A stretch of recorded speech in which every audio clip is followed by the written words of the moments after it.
Would guidance from an expert help you to grow your business or career? Or do you seek inspiration for you or your kids? If so, welcome. Behind the Words TV gives you that one-on-one time with famous and emerging authors or content creators. They'll take you where you want to go. Behind the Words TV, right now. Has death visited your household?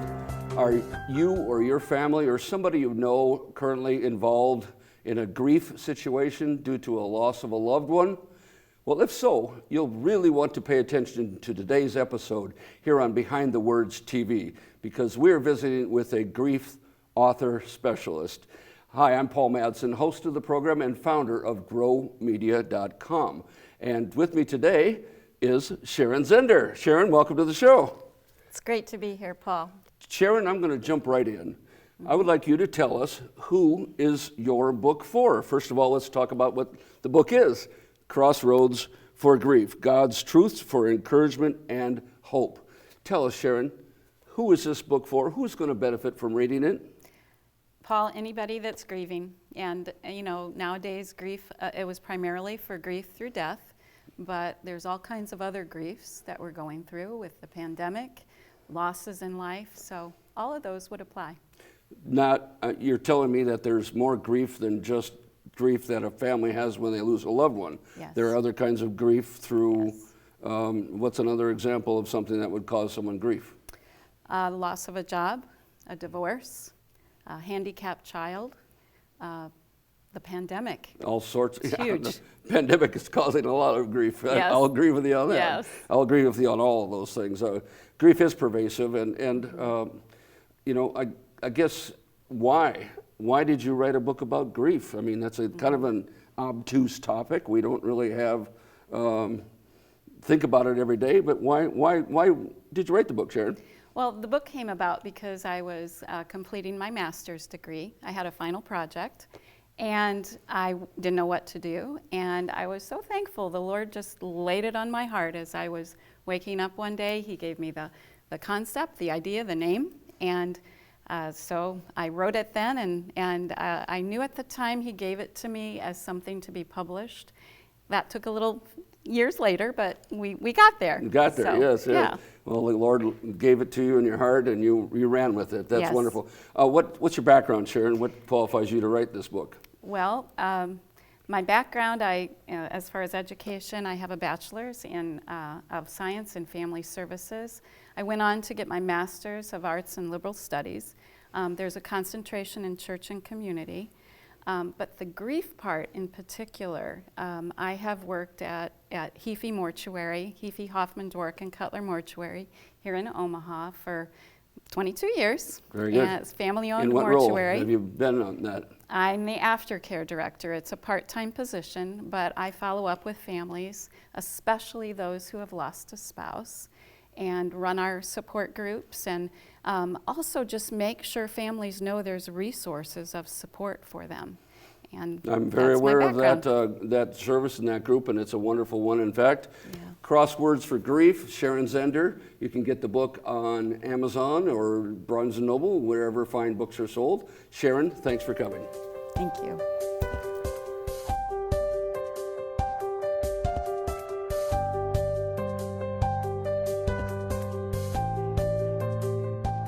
And welcome back to Chapter 1 of Behind the Words TV. My guest today is Sharon Zehnder. She is the author of CrossWords for Grief, and we're thrilled to have her on the show. Sharon, good to see you again.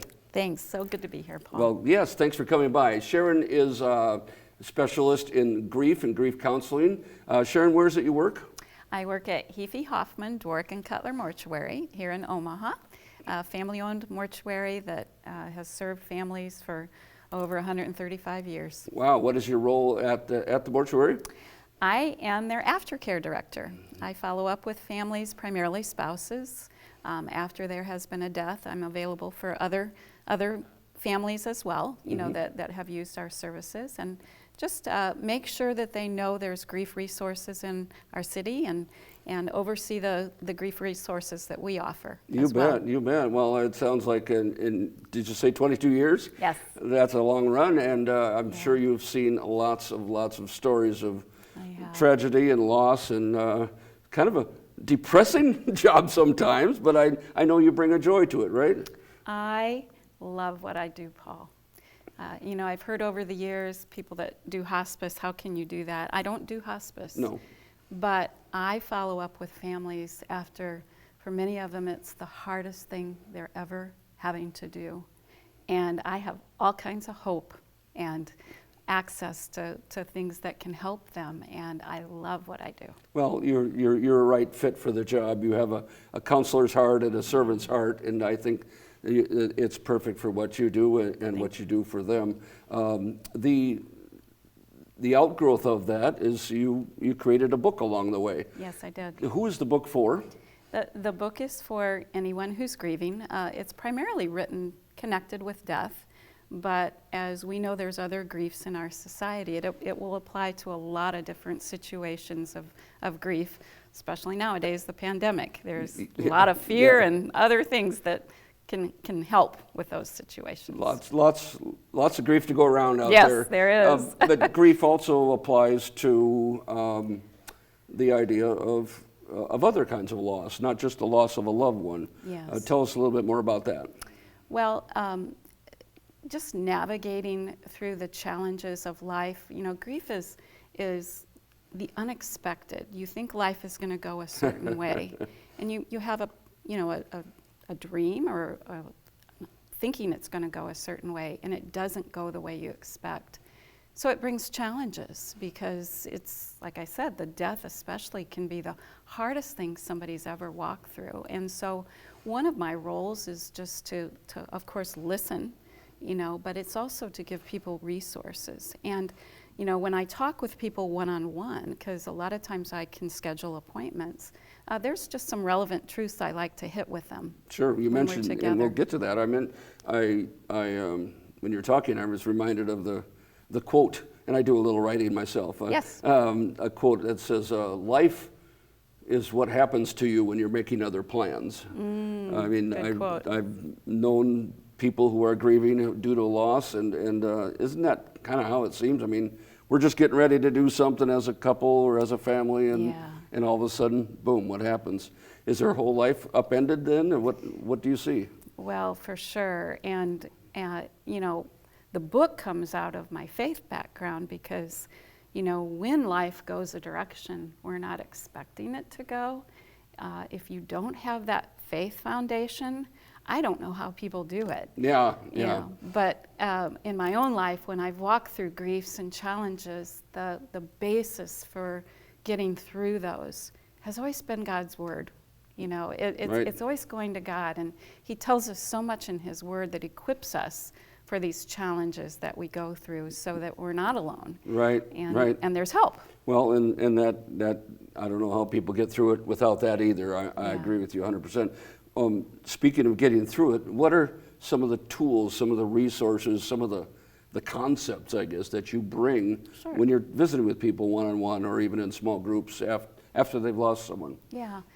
You know, one of the things that I have found helpful, if I were sitting down with you one-on-one, listening to your story and hearing a little bit more about it. But another thing, Paul, is sometimes it's just the basic idea that it's the first grief principle is it's okay to feel.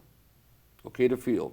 Yeah, well. Because sometimes we judge our feelings, and we think, oh, this isn't right, and, you know, but that first step is it's okay to feel. That's beautiful, because I know men in particular sometimes are taught to have that stiff upper lip. Don't be seen quivering. You coward. You know, man up. Yep. And you see that. So you're telling people it's okay to feel. Yep.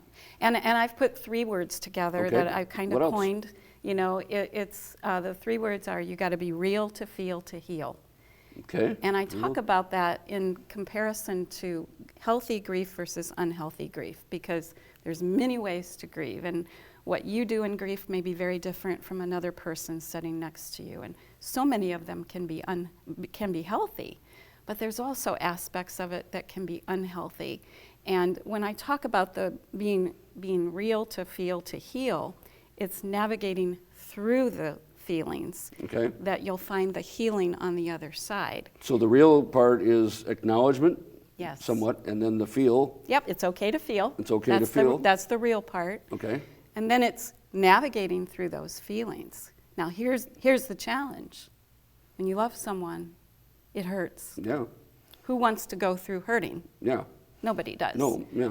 So where it can go unhealthy is when you're navigating through those feelings, and instead of going through them to process them, you try to go around them. And I'm not talking about doing this every once in a while. I'm talking about a pattern that comes into play where you can numb your feelings. You can numb them with drugs, with alcohol, Sure. with gambling, with shopping, with eating. I mean, there's all kinds of ways. And Right. and a grieving person isn't trying to become an addict. No, no. You know, but it's the use, abuse, addiction, and it's a slippery slope, and that gets into unhealthy grief. So it's just helping people realize, you know, be careful, because it hurts, but you can't escape the hurt, you can't go around it, you have to go through it. And how does this wind up in the heal part?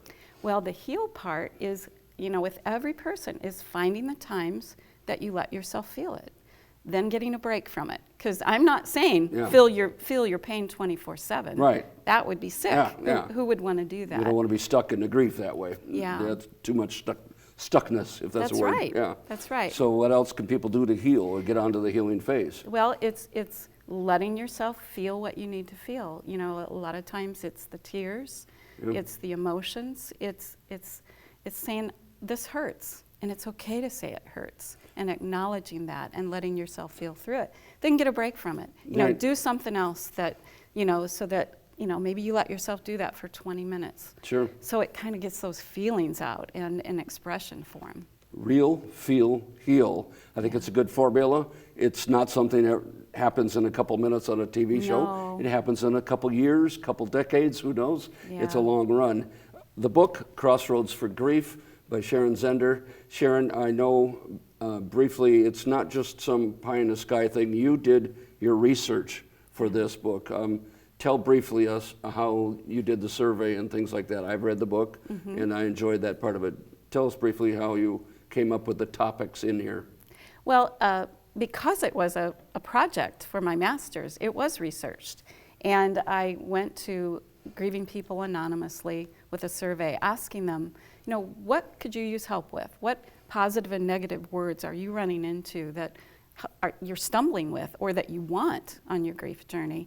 Came up with the top 30 words. Okay. And you'll find them in the book in a you know, descending order. Right. The top word was hope. Right. And so, you know, it's putting those words out there. What's kind of unique about the book is it's not a book, you can read it front to back, Right. but I think it's better served that I get up, I'm having a day that I feel alone, turn to the word alone. That was one of the researched words. Or I get up, I'm feeling fearful, don't know Right. where my finances are going to come from. Yeah. Turn to the word for fear. You know, and you'll find both biblical, because it's twofold. It's biblical. I wanted people to be able to connect with the word from the Lord and hear from him, but I also have practical stuff in there. And you did a beautiful job of that. The book, Crossroads for Grief, and it's available in a lot of places where you typically find books. Sharon, it's a great book that is very practical and biblical. I loved it, and thank you for appearing today on this chapter of Behind the Words. Thank you, Paul.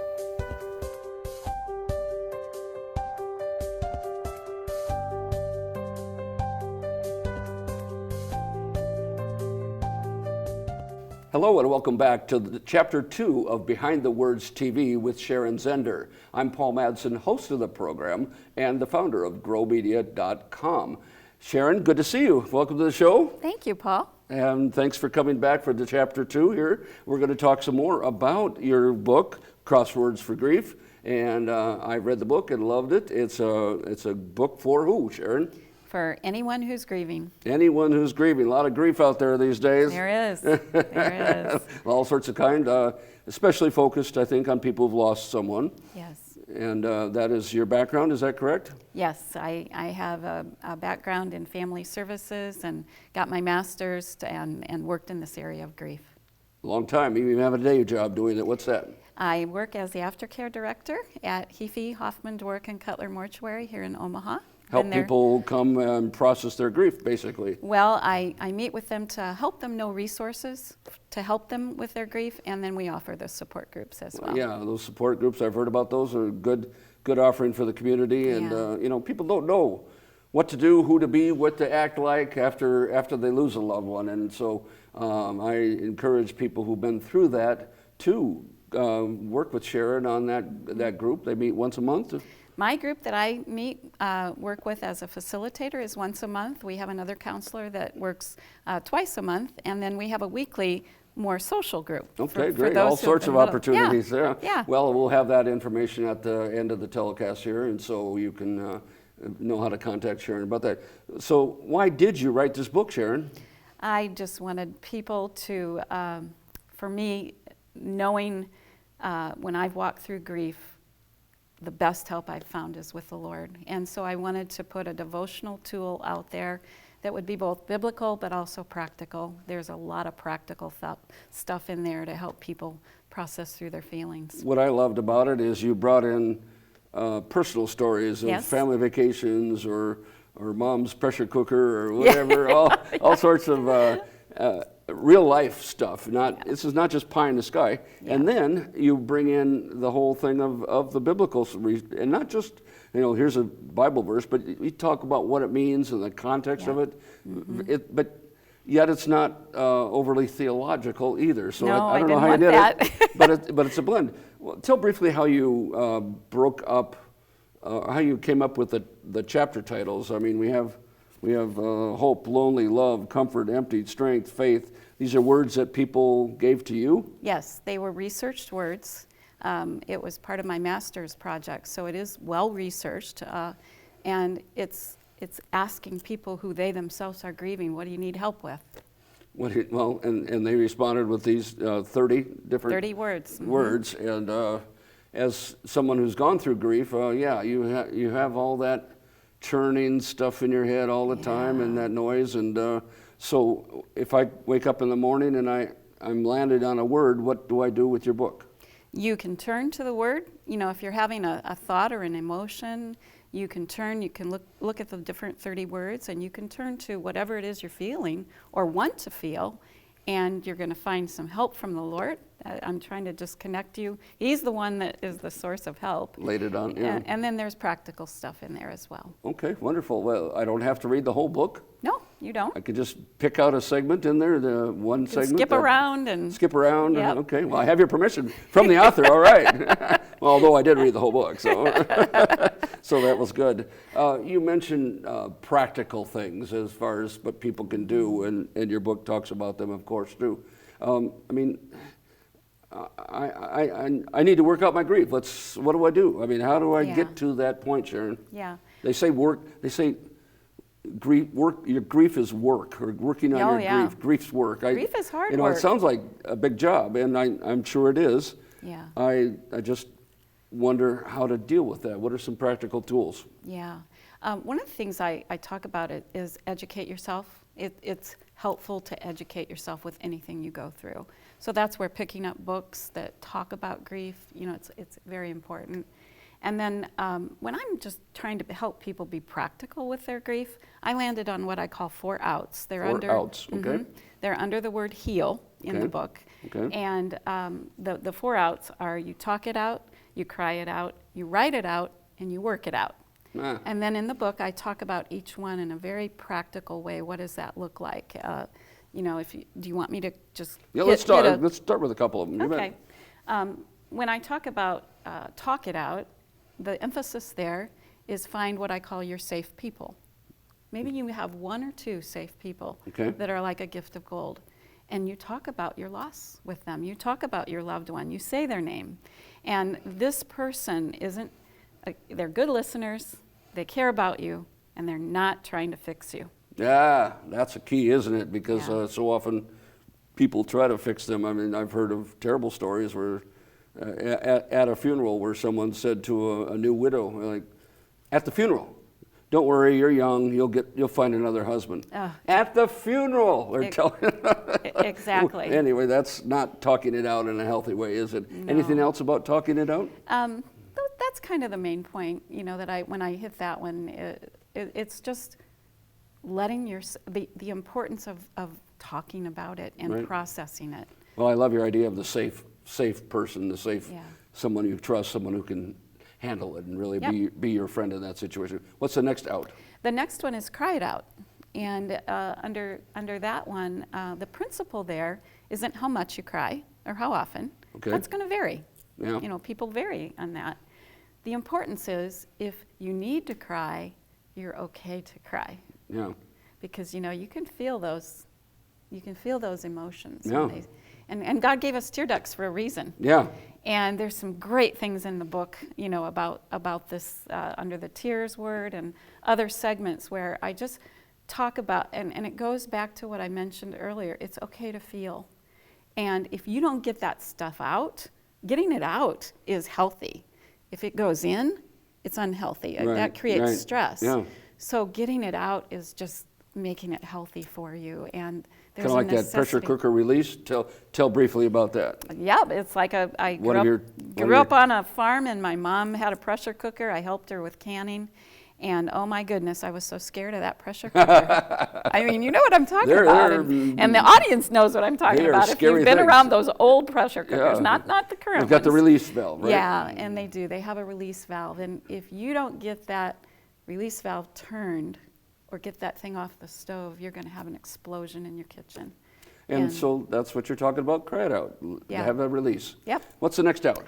The third one is to write it out. I've got 3 different methods I talk about. If you can journal on your own, but if somebody's like, I don't know how to journal, I give you 3 different methods that you can try, and each one of them provides different things, and I tell people it's a tool. Not everybody is designed to be a journaler, but almost every grief author that you read talks about the value of journaling. Right. And it's healthy with other things as well. So I talk about different methods where you can journal. And one method is a 2-sentence approach. Another method is journaling to God. It brings in the lamenting. You're going to find lamenting talked about quite a bit in the group in the book under different segments. And then the last one is just having an ongoing journal where you write to your loved one. Okay. Almost everybody wow. talks to their loved one, Wow. but they don't go around talking about it. Yeah. Wow. And this isn't getting weird. It's just some of those things that people talk about in the privacy of their home or at the gravesite. Sometimes you can just write them down, and it just helps you to process. That's And beautiful. The 4 outs, and the other one, last one we don't have Last one is time work with, it is out. work it out. Exercise. Fitness. The book, Endorphins. CrossWords for Grief by Sharon Zehnder, and it is a helpful tool for anybody in a grief situation, including loss of a loved one. Sharon, thanks for joining us on You're Chapter welcome. 2. You're welcome, Paul. Thank you.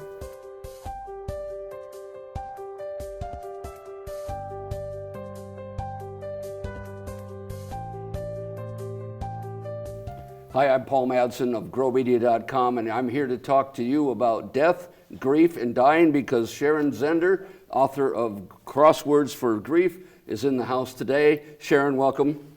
Good to be here, Paul. You bet. Let's jump right in about your book. I think it's great. I've read the book, and I noticed there's 30 different chapters. What's that about? Well, there are 30 words, and when I researched the book, trying to find what would help grieving people, I wanted to go straight to them. And so I found the top 30 words that they wanted help with. So they responded to you on a survey. Yes. So this is based on real people and their real grief journey and your reaction to it. Now you bring practical stories and spirituality to it. Tell us about that. Yes. Well, I knew that the reason I was writing it was because in my own story, where I've ministered to the most when I've been through hard times is God's Word. So I wanted to connect people with what God had to say about those words. And you do a great job of researching that and showing that all up as well. Of the 30 words, Sharon, I mean, there's one in here. There's the hope, love, comfort, empty, strength, sorrow, all the kind of typical things. But chapter 27, joy. What's that all about? I mean, grief is not a time of joy, is it?